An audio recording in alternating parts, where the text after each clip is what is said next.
Hello, everyone, and welcome to this conversation presented by White House Custom Color. Are you trying to mute me? No, it's just real loud, and I can't. I sold Amazon when it was $25. Listening to listen, not listening to respond. Yes! Oh, thank you for that.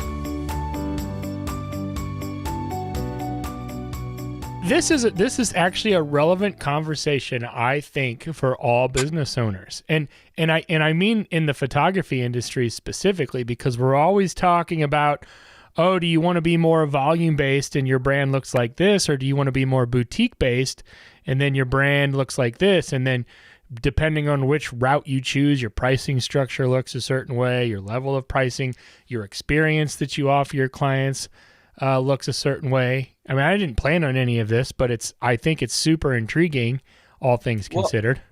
I think that's true, but don't you think, so the first time I went to WPPI ever in my whole entire life was February 2007, and I've been to every single one since. Uh-huh. And when I went to WPPI in 2007, it was Bally's Paris, and I was like, and I'd been a professional photographer for like 3 years, and I was like, man, I'm going to be a destination wedding photographer. Okay. You can't even look. I remember those days. I started in 2006, and I haven't missed one yet either. So I remember that, and I remember the destination wedding photographer hoopla and hype that occurred during those years. Like, those guys were the bomb. Yeah, but I was like, that'd be great. Be a great job. Sure. I'd love it. Sure. Travel the world, shoot weddings. Yeah. Super. But it was so not me. It was so not like what my mind is and what it lends itself to. And it was something I wanted, but it wasn't until I think that self-identity is so important. And I think most people lack that. And it's figuring out where you fit in with your skill set, what clicks in and makes the most sense. So you figured through that process, you discovered more who you really were, and therefore what type of photographic brand and business best suited you? Yeah, absolutely. Because my whole gig, like, I was like, man, I'm going to do this. And I actually shoot a ton of weddings. And then all of a sudden because my dad had the business and we dabbled in volume, and it wasn't really our thing. It was just something we kind of did. And then we started playing and getting a couple more accounts and a couple bigger accounts and a couple bigger accounts. And I was like, shoot, I'm actually really good at this. I'm actually really good at figuring out the flow, figuring out how we can do this efficiently, figuring out how we can process through this work in a way that it's really profitable. And it wasn't the cheesy volume pictures that were really, it wasn't a speed light on a camera, and that was our lighting. We evolved it to something that really was what I would consider true professional photography. And then I was like, that made sense. And then it became like the obsession of perfecting it. So you discovered kind of what you were good at after what it was that you thought you wanted, and then directed your career then more down those lines. More because, you know, and for you, the destination photographer thing seemed extremely glamorous, but you realized fairly quickly that that's not who you are. Yeah. And then you were like, the same thing. Like, I could go out and shoot free throws all day long, and I'm never going to play in the NBA. I can want that. I can want that. Even if you actually got to the point where you were making lots of free throws. I'm still not going to get drafted into the NBA. No, you missed that. You missed that window, I think. Yeah, probably. Never say never. Probably. I'm excited to hear what you have to say about volume photography, because I know that you've made it into something that's an extremely viable living for you and your family. And so I am intrigued by that, despite Despite all the different rabbit trails that we could go on right now. Well, let me give you a little bit of, I'll give you the whole rundown on the milestones that I would say that got us to where we are with volume photography. I like it. So the studio that we run, I'm second generation. My dad started it in 72. And when my dad was running it, the main focus of this business was weddings. So he would have, 5 to 7 contract employees on staff. And we would go out on a weekend and we would shoot 10 weddings on a weekend. It'd be crazy. And so the first year that I took over ownership of the business in 2009, I personally shot 36 weddings. So not the studio, just me. Mm-hmm. And I kind of hated it. It was the first year that I was married, and I really wasn't a good husband. Like, for lack of a better way to explain it, I was gone. I was working every Friday and Saturday night in wedding season, and I'd come home on Sunday, and I'd be a big pile of crap. And my wife has a grown-up job, and so I miss her all weekend. Right. And it wasn't good. Right. And at this point, we had always we'd done high school sports teams and a couple of really small leagues. And when I say small leagues, I mean like 10, 12 team leagues, not big things, but they were good business, but we did them. But our big stuff for sports was like a local high school football team, which is great business, but it wasn't like, we weren't a volume sports league. Sure. Or sports photography studio. Business, right. So I ended up asking the soccer league in our parking lot for years if we could do their pictures for years until they finally felt bad. I always kind of equate it to like the fat kid on American Idol who tries out for like 10 years and then they're like, oh, give the kid a ticket to Hollywood so You're going to Hollywood. If we let him go once, then we'll see if he can do it, and then we'll be done, right? And then it's over.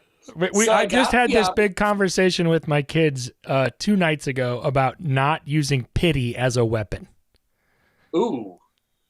That's a big it's a big thing around here. That's a whole other thing. But that's essentially what you were doing. You were trying to get them to feel bad enough for you, or at least maybe get to the point where they were so annoyed that they realized you were Andy Dufresne in the Shawshank Redemption when he kept writing letters asking for the library. Yes, that's a good example of it. I believe that I think that so much of business is always that people are going to forget. I'm still going back to I'm right 2 a week. That's what he said. Yeah. That's what he did. And he got even more. Okay. I think it's great. What's funny is Joel Grimes essentially, I talked to Joel Grimes a few months ago. He essentially said the same thing. Like, you want to be that annoying person because when your potential client finds themselves in a situation where they need somebody, who's going to be the one they call? The first person that comes to their mind, and it's going to be that dude in the parking lot that asked us over and over and over and offered his services. Like, what's his name? That's Matthew. Yeah, let's call him up, right? Yep. And then your foot's in the door, and then you have a chance to blow their minds. Well, what ended up happening was they had a relationship with a longtime provider, and a board member worked for a very large national company.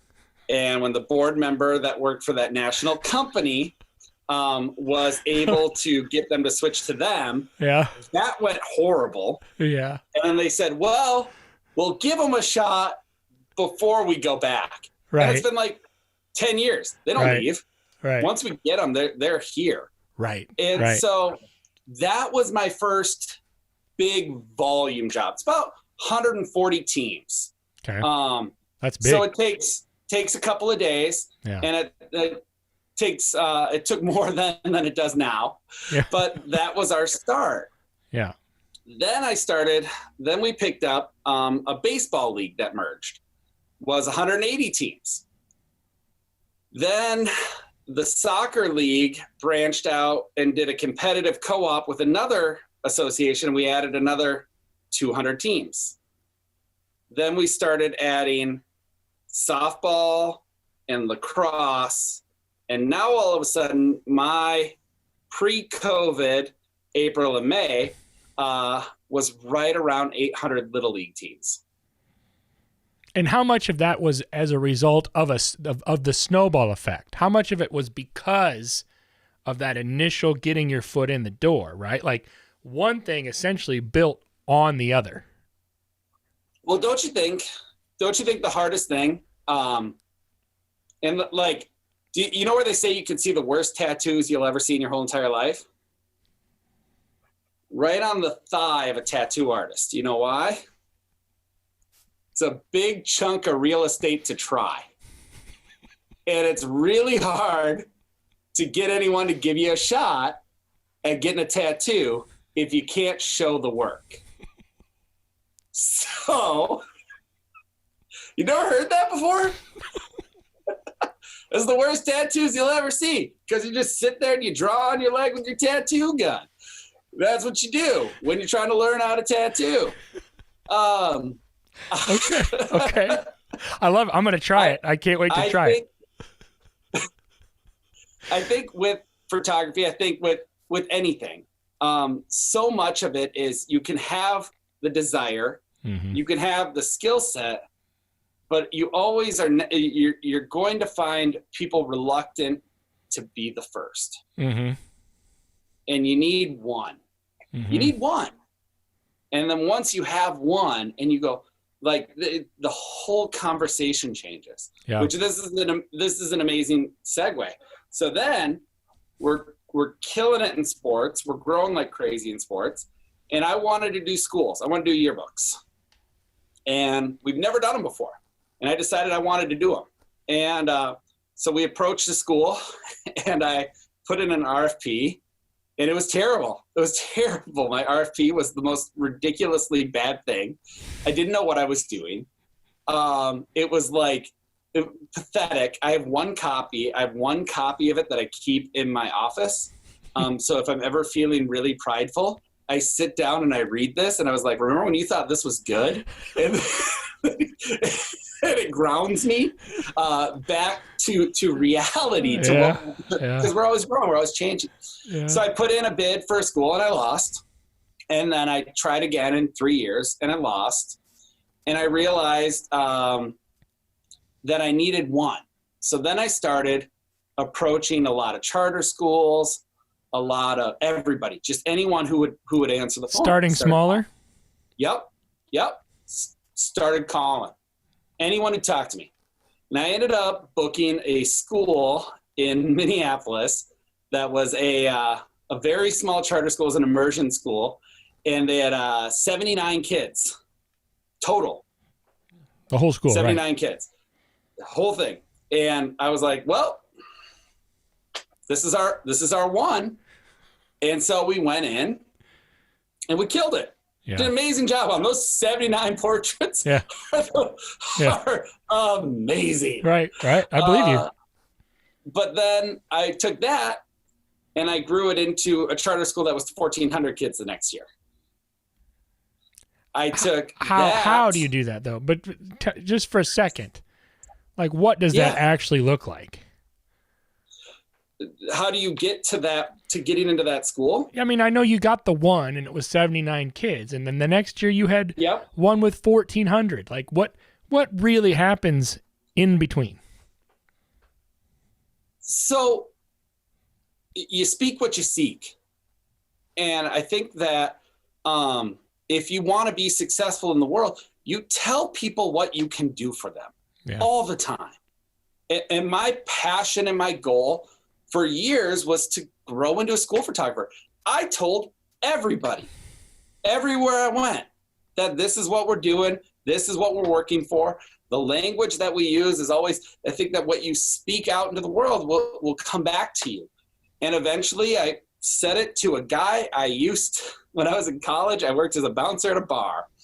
And the guy I used to bounce for says, I know this guy who is the director of a charter school. I can set you up with an introduction.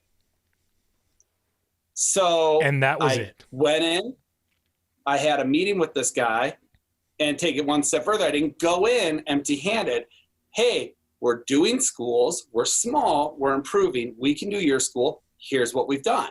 Yep. You had something that you could use for a portfolio, right? Exactly. That school doubled it. The next year, I got another duplicate charter school plus a small community ed. Yeah. So we doubled again. Yeah. And so every year we've been doing this now, we've more than 100%, added more than 100% every single year. And this past year, I just landed the 9th largest school district in our state. So now we landed 13,000 kids off of one account. We're going to be doing 23,000 kids next year. And I swear to God, I'm going to double it again. You're speaking it into existence again.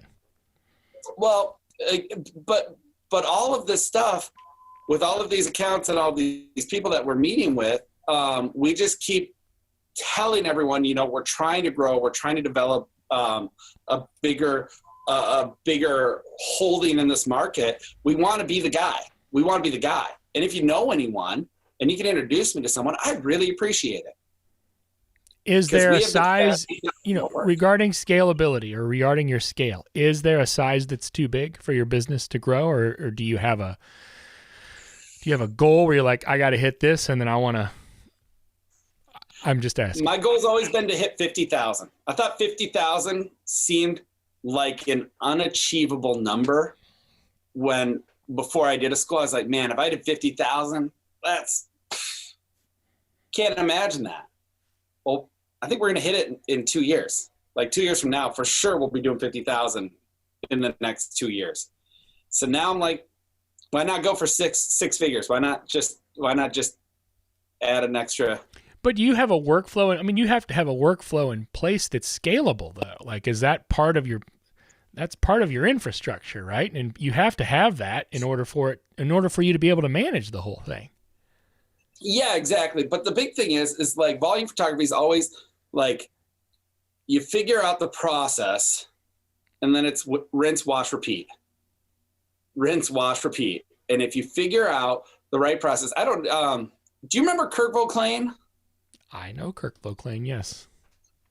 Like Blast from the Past used to be the Pro Forum was the biggest deal. Kirk Vauclain was one of the nicest guys when I started getting into professional photography. Louisiana, yep. Yep, and he took me down to his studio and I worked with him. And of all the photographers I've ever met, his workflow is as close to perfect as I've ever seen. And working with Kirk always kind of exposed my thought process is always like, I saw a guy who had his work dialed in so perfectly for what he did that we've always completely different worlds. But I've always tried to duplicate that, where we don't waste time with stuff we don't need to do. We don't have extra steps. And then the other things that we do, I can grab one if you want to see it. We do. We just try to make it as simple as possible. So hold on. You might need to edit a pause. It's gonna be literally 10 seconds. Hold on. We can play some music here.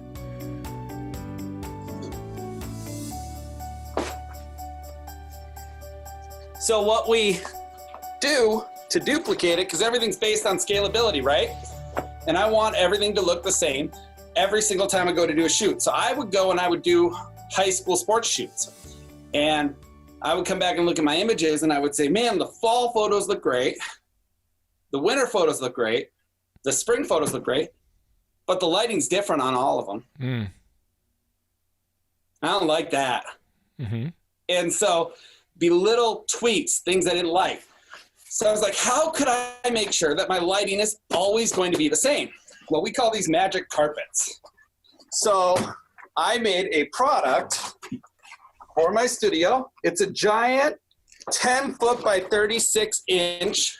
Is that vinyl? Vinyl banner. Yeah. Yep. 13-ounce vinyl that literally says, this is where your camera goes. These are the settings. This is where your light goes. Depending on the light modifier, these are the power settings. This is where the kids' feet go. So that's where everybody, that just goes on the ground and then everything's based on that? Yeah, I we see 2 tape feet. everything down to the ground. What was that? I see the 2 feet. Yeah. So the kids are always the same distance from the camera. The power is always the same. And now we go and we shoot these photos, and they look the same year after year. So now we're creating these legacy pieces where we keep these kids' photos for 4 years, and you can have the same picture, the same kid, freshman, sophomore, junior, senior year, with the same lighting, with the same background. That's great. And it's this awesome thing. So going back to it, how do you do it? It's all in systems, which is the weird thing that my mind lends itself to, is how do we make this so systematic that anyone can do it? And when we bring in people to help out, like if we're staffing up and we're doing a big shoot, you've never shot with me. I could give you that and you could set it up on your own. Right. And the core goal, correct me if I'm wrong, is efficiency. Right? Mm-hmm. Isn't that really what you're constantly striving for, is the most efficient way to do things? Yeah, we're only making money when we're taking pictures or selling them. Right. Setting up, we aren't making any money. Right. If we aren't working up, we are. If we're setting up, we're tearing down, we're hanging out, we're not making any money. And so if I can build something like that reduces the skill and the subjectivity of setup. Right. So now there is a right way to do it. It's not just set up and get me a good picture. It's set up this way. It makes scaling tremendously easy. What about sales then? That's a good question. So sales is something that if you have ever heard me speak on volume from like 4 or 5 years ago, I'm completely flipping the script. Oh. So a few years ago when we first started this, I was always a firm believer in prepaid envelopes, that the only way you could consume our photography was to buy it. That was it. There were no online viewings, no online, no previews, no proofs, no nothing. And the reason why I always thought that was the right way was I thought that if I put it online, I took away the immediate need for you to buy. And so if the only way you can get your pictures, buy it, then you have to buy it. You have to buy it a picture day because that's your opportunity. Right. Now, if I'm putting them online, all I'm doing is, in my mind, was I'm pushing out the length of time it takes for me to get my money. Yeah. And I'm making it harder for you to get off the couch and get your wallet. And I'm taking away all the necessity. Right. Well, this past year, we decided to pilot test with some of our schools online viewing. And what we did with it, that was kind of an interesting attempt, was we did online viewing, but we included multiple poses for yearbook photos. So it became a situation where it used to always be like yearbook photography has traditionally been you turn in your money, you get your picture, the picture comes to you, you look at it, you say, I accept or reject this one. If you reject it, you give it back to me. I then have to shred this product, take a new one, and deliver a new product and hope that you like that one. Right, okay. Now what we do is we go and we take 4 or 5 pictures. We put them on a gallery, password protected gallery. Parents can pick their favorite picture. My retake rate went way down. Guess what else they can do? Buy more than one. Right. More than one pose. More than one pose. Right. So then what we did was we bundled our digitals. So you could buy all of them for $75. Sold like crazy. Yeah, but how does that give them an incentive to essentially get off the couch with their wallet? Like, how does that connect? Yeah, so the thing that's changed, I think, a lot with online sales, specifically with e-commerce and volume photography, there's a bunch of different providers. ImageQuicks, Got Photo, they all are really solid platforms. We're using Got Photo right now. And so how it works is we acquire the parents' email addresses.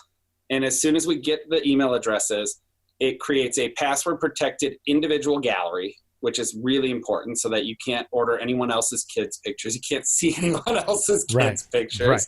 Right. And then it starts a drip campaign. So it'll email you and say, hey, Jed, we got pictures of your children. Go check them out. And then it'll kind of give you a nudge. Here's your password. And then if you don't order, it sends you another one in 2 weeks. Okay. And if you don't order, it sends you one more. And then you can set up, obviously, the windows for whatever you want. And then when we did it for the first time ever, we did a new school, and I thought we should do about $7,000 in revenue off of this school. I was like, it should be like seven grand. Well, we went in, and we were 2 weeks into this campaign on our first e-commerce thing. And I pulled the numbers, and I was like $2,200. And I was like, oh, my God, we're getting murdered right now. Like, this is like horrible. Why would we ever do this again? This is exactly what I was afraid of. Right. Then we waited until the last email that went out that said, your job's getting archived tomorrow. It's your last chance to buy. We did $7,200 in revenue.